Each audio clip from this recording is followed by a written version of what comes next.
क्या पीडीएफ दिख रहा है सबको?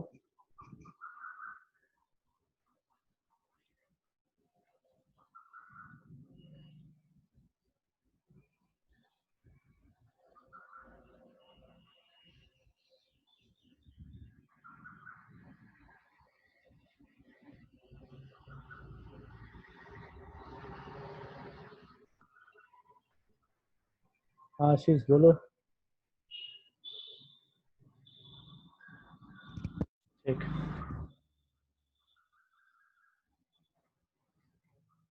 ठीक है। नेक्स्ट है हमारे पास factors affecting rate of reaction. ठीक है, मतलब कौन कौन सी चीजें हैं जिससे रिएक्शन का रेट पे फर्क पड़ता है, मतलब कि उसके स्पीड का डिपेंडेंसी किससे किसके ऊपर रहता है।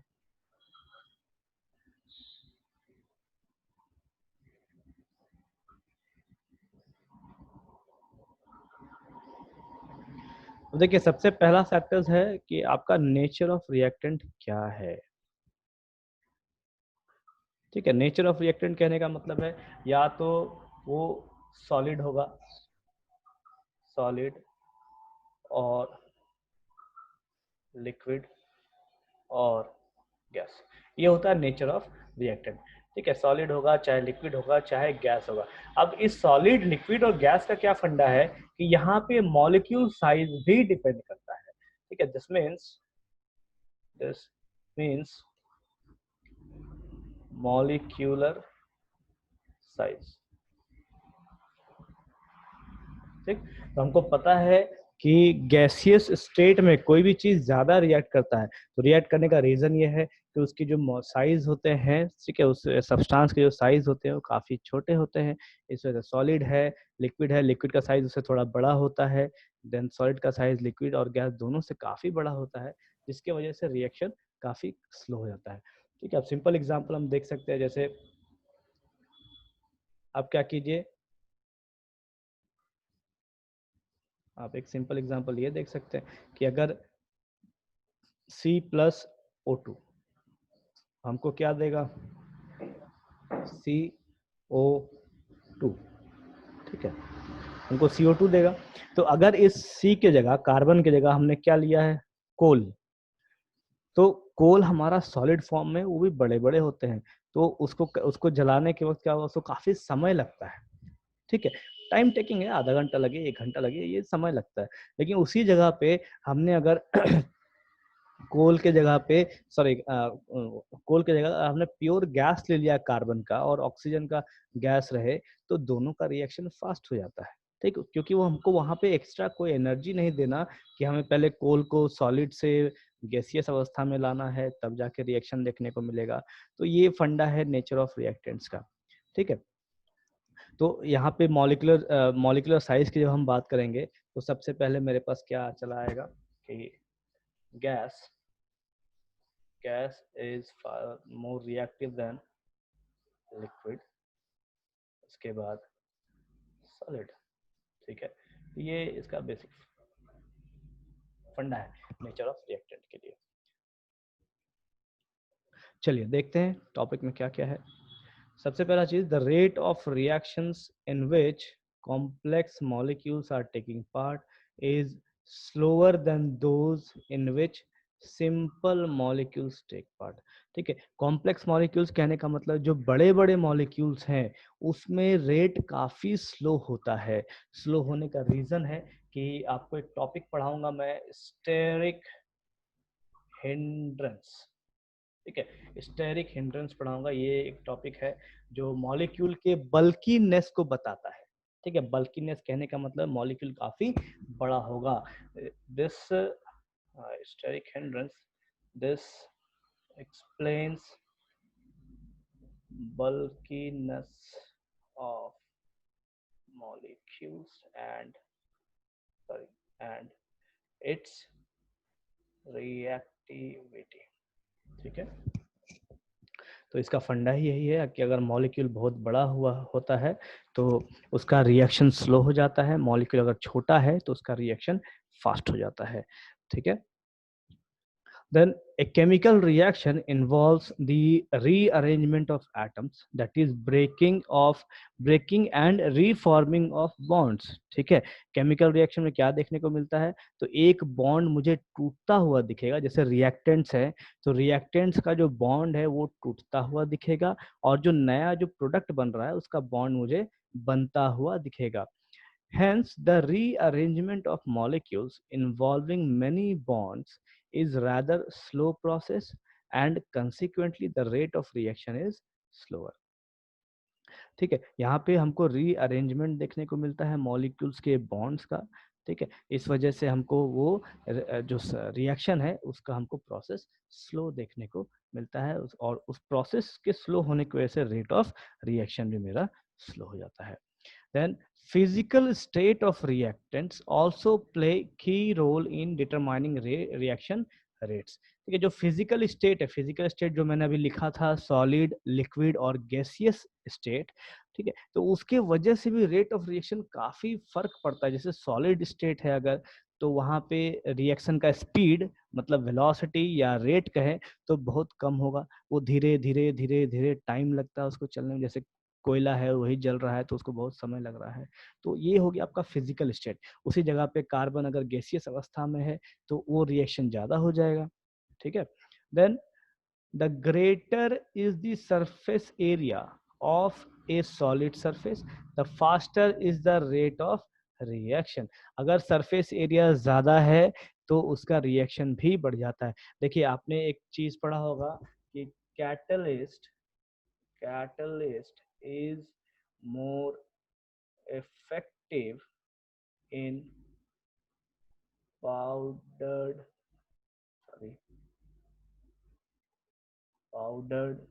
फॉर्म, ठीक है।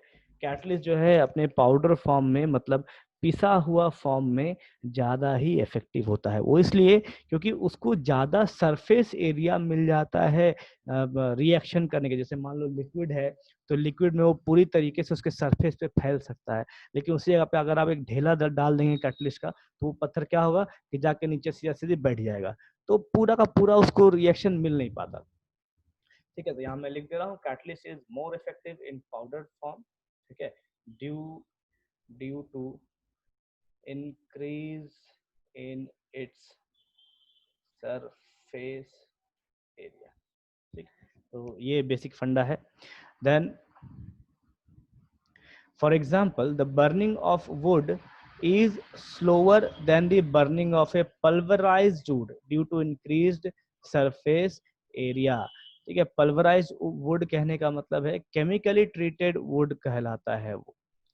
The rate of reaction is faster in single covalent bond molecules rather than double or triple covalent bonded molecules।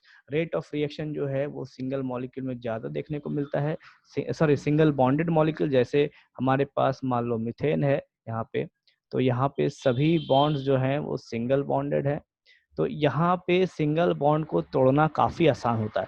लेकिन उसी जगह पे अगर मेरे पास डबल बॉन्ड है तो मुझे क्या करना होगा, सबसे पहले इस डबल बॉन्ड को तोड़ना होगा, उसके बाद जाके मेरा सिंगल बॉन्ड टूटेगा। तो इस वजह से होता क्या है कि जो प्रोसेस है वो प्रोसेस में टाइम लग जाता है।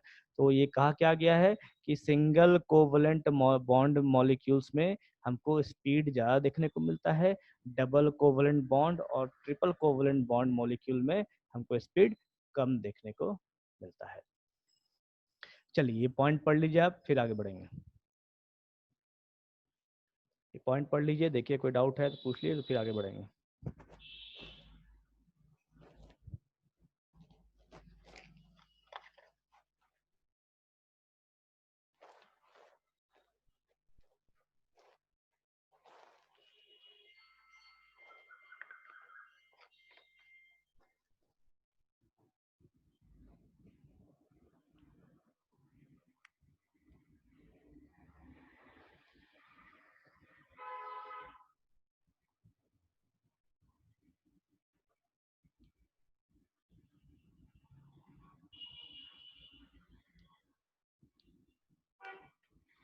पढ़ के हो जाए तो यस लिख दीजिए ताकि मैं आगे चलूँ, अगर कोई डाउट है तो पूछ लीजिए।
चलिए ठीक है, देखो नेक्स्ट।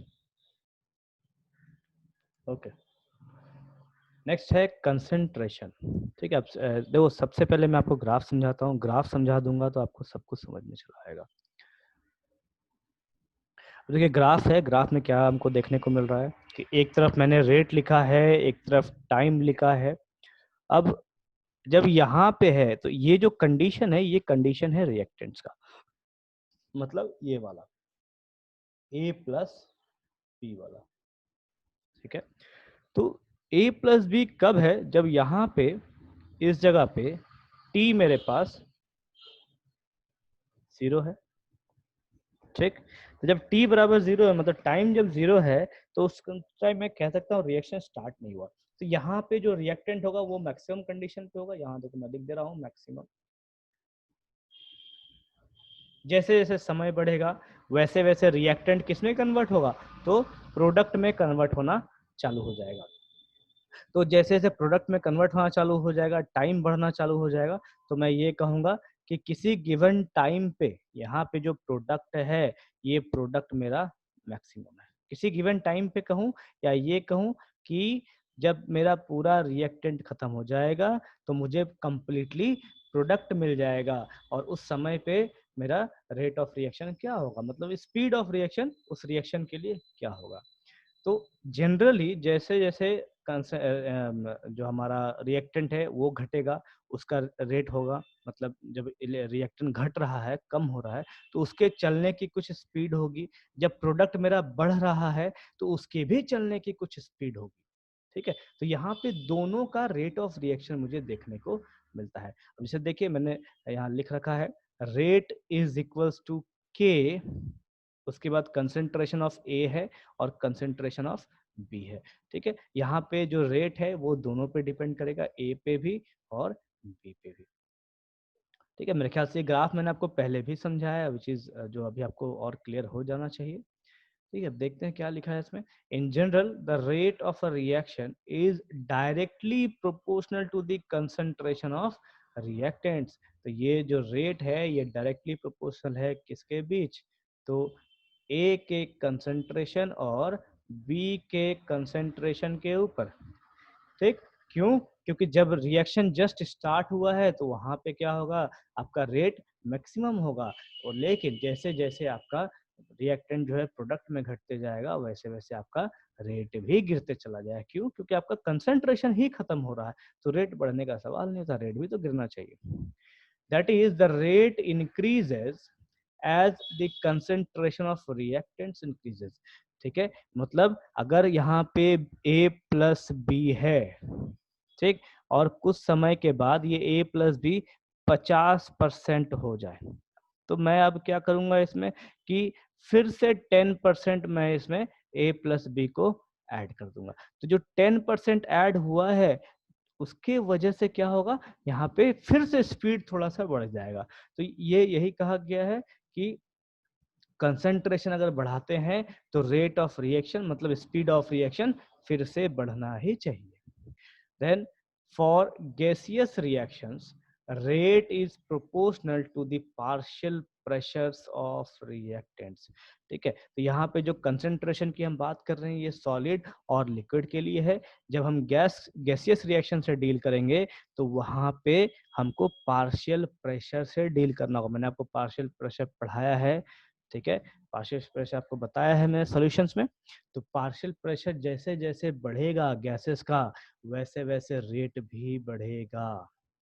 ठीक है, इस चीज को दिमाग में बिठा लीजिए, जैसे जैसे पार्शियल प्रेशर बढ़ेगा वैसे वैसे रेट भी बढ़ेगा। मैं आपको एक सिंपल सा फॉर्म फिगर दे के समझाता हूँ। आप एक चीज देखो, आपके जो आपके गाड़ी का जो इंजन है, ठीक है, आप इस अगर ये आप समझ गए तो आप ये पूरा का पूरा टॉपिक समझ जाओगे। ठीक, अब जैसे देखिए मैं यहाँ इंजन बना रहा हूँ सिंपल सा, ठीक है, यहाँ पे मेरे पास पिस्टन है वगैरह वगैरह जो भी है। अब सपोज करो कि आपका एक तरफ से यहाँ पे क्या हो रहा है, पेट्रोल गिर रहा है, पेट्रोल गिर रहा है, ठीक। उसके बाद एक साइड से आपको क्या जा रहा है, तो एयर जा रहा है। हमारे पास यही दो चीजें हैं, ठीक है, एक साइड से मेरे पास एयर जा रहा है। तो आप ये मान के चलिए पेट्रोल आपका लिक्विड है, तो पेट्रोल क्या करेगा, यहाँ पे आके जगह बना लिया, ठीक है, या फिर यू कहे तो ये पूरा का पूरा ऐसा एरिया घेर लिया, लिक्विड है तो पूरा का पूरा नीचे का एरिया में बैठ जाएगा जाके।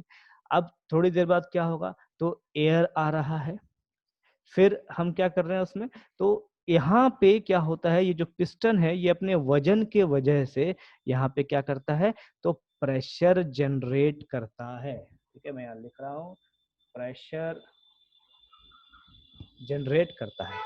ठीक, अब ये जो प्रेशर है, इस प्रेशर के वजह से पिस्टन जाएगा नीचे, और नीचे जाने के बाद क्या करेगा, ये जो एयर का जो मॉलिक्यूल्स है, एयर तो यहाँ गैसियस फॉर्म में है, और यहाँ जो पेट्रोल है वो लिक्विड फॉर्म में। चूंकि पेट्रोल है तो पेट्रोल हमें दिखता लिक्विड है, लेकिन एक्चुअल में वो गैसियस फॉर्म में होता है। आप देखिए, अगर आप पेट्रोल की टंकी खुली छोड़ दें तो 10 मिनट में आपका पेट्रोल हवा हो जाएगा और हमें 200-300 का चूना लगना ही लगना है।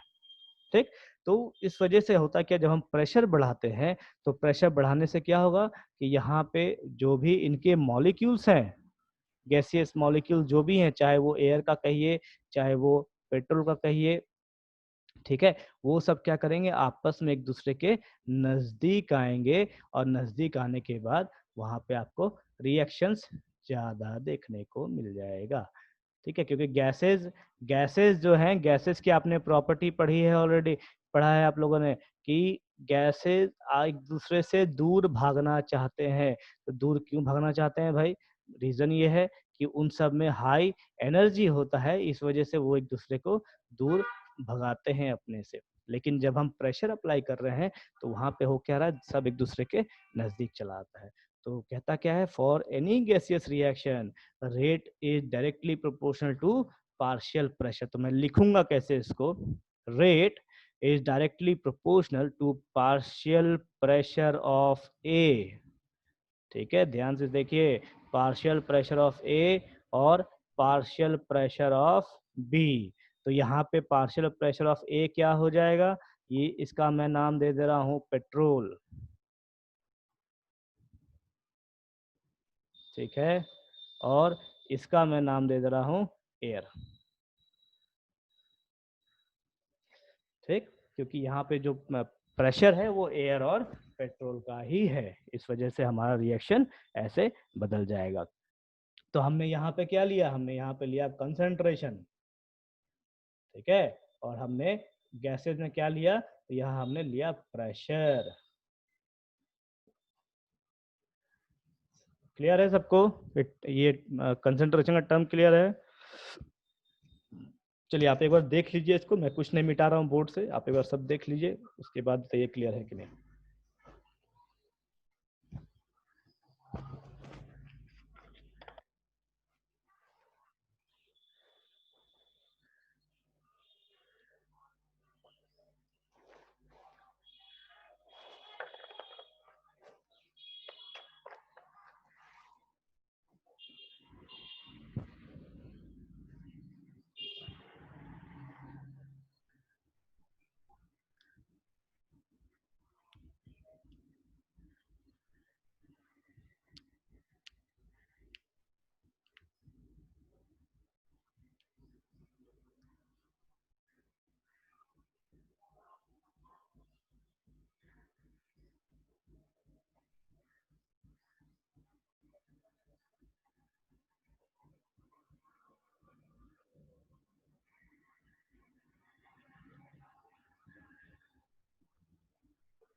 हो गया देख के?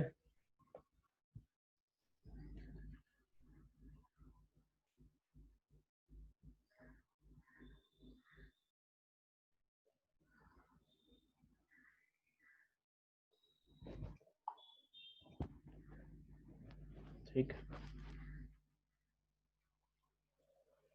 देखिए इसी इसी टर्म को, कंसंट्रेशन को अभी हमने किस में देखा, तो एक वन डायरेक्शनल रिएक्शन में देखा, मतलब रिएक्टेंट जो है पूरे प्रोडक्ट में कन्वर्ट हो जा रहा है।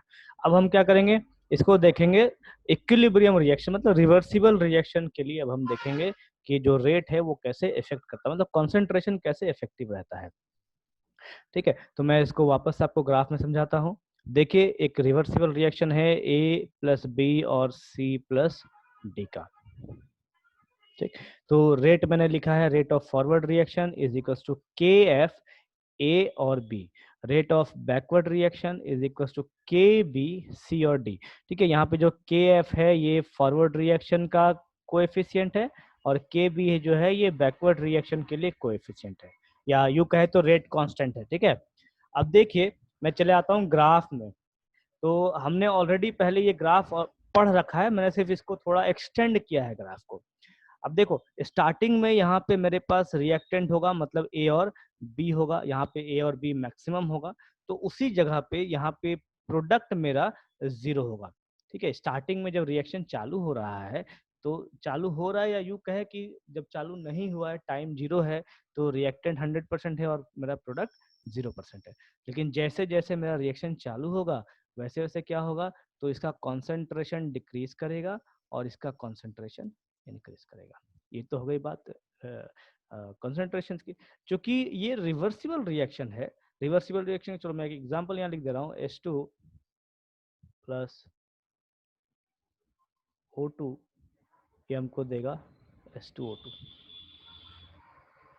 ठीक है, क्योंकि ये रिवर्सिबल रिएक्शन है तो इस कंडीशन में क्या होगा कि एक ऐसा समय आएगा जब रिएक्शन जो है वो रुक जाएगा, ना ही रिएक्टेंट खत्म हो रहा ना ही प्रोडक्ट खत्म हो रहा। तो उस वक्त मैं क्या कहूंगा कि ये जो पोजीशन है उसको मैं कहूंगा कि यहाँ पे इक्विलिब्रियम मुझे मिल गया। और इक्विलिब्रियम में क्या हो रहा है, तो rate of forward reaction is equal to rate of backward reaction मुझे मिल रहा है इस A प्लस बी और C प्लस डी रिएक्शन के लिए। ठीक है, मैं ये कहूंगा कि एक ऐसा समय आएगा जहां पे rate of forward reaction is equal to rate of backward reaction. Rate of forward reaction is equal to rate of backward reaction. ठीक है, ये मुझे देखने को मिल गया। तो कहाँ पे देखने को मिला ये चीज मिला, मुझे मिला है इस इक्विलिब्रियम वाले पोजीशन पे। यहाँ मतलब इस जगह से इस जगह से इस जगह पे मुझे इक्विलिब्रियम देखने को मिला। अब देखिए, अब सपोज करो क्या हो रहा है कि कंसंट्रेशन ऑफ रिएक्टेंट, ठीक है, यहाँ पे ये जो ग्राफ में ये जो लाइन, ये जो पोर्शन दिखाया गया है यहाँ से यहाँ तक का, तो सपोज कीजिए कि मैं कंसंट्रेशन रिएक्टेंट जो है उसको बढ़ा देता हूँ, तो यहाँ से ये ऊपर ग्राफ चला जाएगा। क्यों? क्योंकि कंसंट्रेशन जो है रिएक्टेंट का वो फिर से बढ़ा दिया, या यूं कहे तो जितना मैंने शुरू में लिया था उससे फिर से मैं उतना कर देता हूँ। तो ऐसा समझिए कि मान लो रिएक्टेंट 60% खत्म हुआ और मेरा इक्विलिब्रियम अटेंड हो गया, तो मैं क्या करूंगा, इसमें प्लस 40% कर दूंगा और फिर से इसे 100% बना दूंगा। ठीक है, तो रिएक्टेंट क्या होगा, मेरा वापस से यहाँ पे चला आएगा। ठीक, जैसे ही रिएक्टेंट बढ़ेगा तो होगा क्या रिएक्शन में कि रेट ऑफ फॉरवर्ड रिएक्शन भी बढ़ना चालू हो जाएगा। ठीक है, रेट ऑफ फॉरवर्ड रिएक्शन अगर बढ़ गया तो उसी उसी वक्त मेरा रेट ऑफ बैकवर्ड रिएक्शन भी बढ़ना चालू हो जाएगा। क्यों? क्योंकि जैसे मैंने कंसंट्रेशन बढ़ाया वैसे ही प्रोडक्ट भी बनना चालू हो जाएगा। इसीलिए यहाँ लिखा है कि both reaction rates increases both reaction rate increases forward rate increases more। कहने का क्या मतलब है कि रिएक्शन रेट दोनों बढ़ जाएगा, फॉरवर्ड रिएक्शन भी बढ़ेगा और बैकवर्ड रिएक्शन भी बढ़ेगा। लेकिन हमने कंसंट्रेशन किसका बढ़ाया है, तो हमने बढ़ाया है फॉरवर्ड रिएक्शन मतलब रिएक्टेंट का कंसंट्रेशन बढ़ाया है, जिसके वजह से हमें ज्यादा रेट किसका देखने को मिलेगा, ज्यादा स्पीड किसका देखने को मिलेगा, तो रिएक्टेंट्स का ज्यादा स्पीड देखने को मिलेगा। इस वजह से हम क्या कहेंगे कि rate of forward reaction rate of backward reaction से ज्यादा होगा इस कंडीशन में। यहाँ पे मैं लिख दे रहा हूँ, rate of forward reaction rate of forward reaction greater than rate of backward reaction. ठीक है, मुझे ये चीज देखने को मिलेगा। क्लियर है ग्राफ सबको? देखिए ग्राफ थोड़ा ढंग से देख लीजिए। ये ग्राफ मैंने आपको जो बताया है 11th में, वो ग्राफ मैंने आपको इस जगह पे बताया था। ध्यान से सुनिए, ग्राफ मैंने 11th में आपको सिर्फ यहाँ तक बताया है, इक्विलिब्रियम स्टेट तक। ठीक है, अभी मैंने 12th में, ये 11th में पढ़ा है अपने, 12th में ये एक छोटा सा चीज ऐड हो गया है। ये जो इधर का पोर्शन है, ये वाला पोर्शन ये आपका ऐड हुआ है। ठीक है, अब चलो आप इसको देख लो एक बार, उसका फिर कुछ डाउट है तो पूछ लीजिए।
हाँ, क्या चीज़ है सर? जो रेड ब्रैकेट के अंदर वाला है उसको फिर से समझा दीजिए, थोड़ा वीडियो अभी लैग कर रहा था। देखो, थोड़ा जो नेटवर्क प्रॉब्लम है ना, आप वापस से चेक कर लिया, ठीक है? 34 मिनट हो गया, 6 मिनट और है। इसके अलावा कोई डाउट है क्या आपको? आप वो चीज़ देखिए।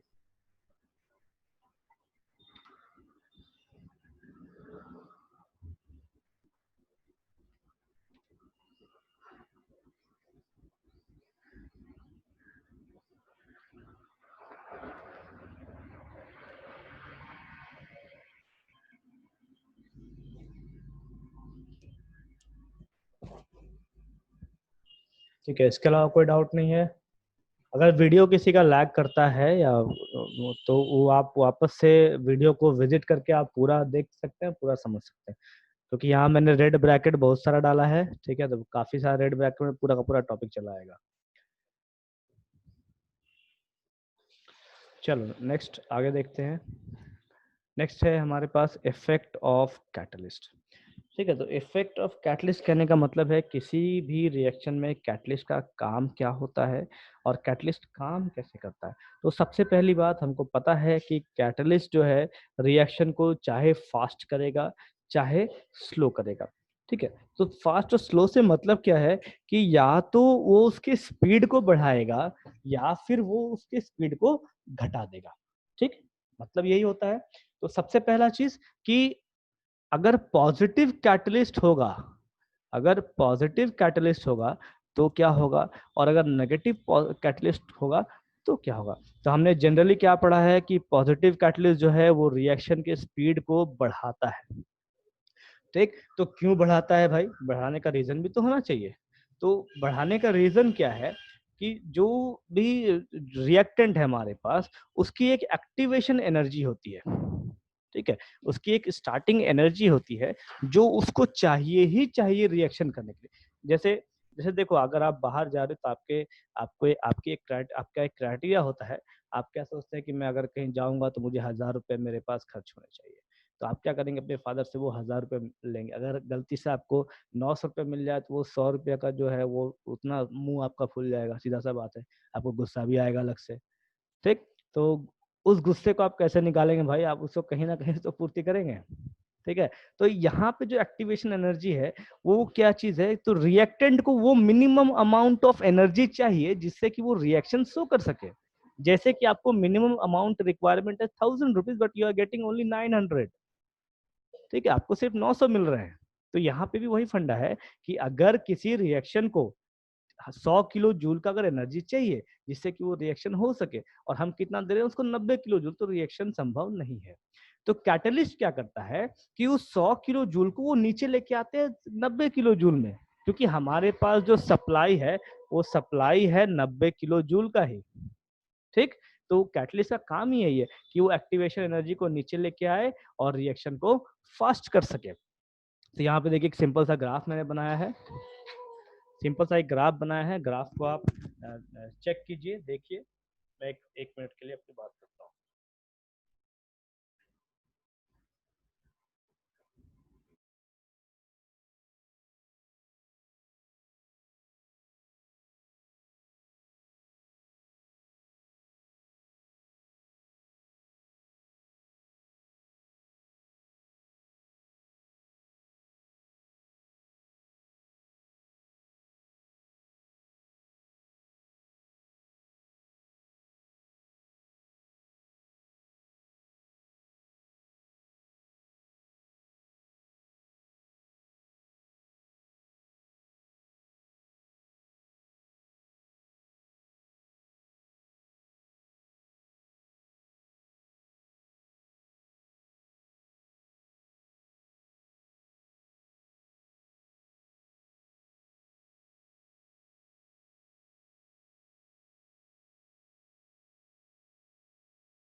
चलिए ग्राफ देखिए, आप ग्राफ देखिए और देखिए समझ में आ रहा है कि नहीं।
देखिए यहाँ पे ग्राफ है जहाँ पे आपको रिएक्टेंट दिखाया है मैंने, ठीक है। यहाँ प्रोडक्ट है, ठीक। कहने का क्या मतलब है, एक ग्राफ है, ये जो पोजीशन है, ये जो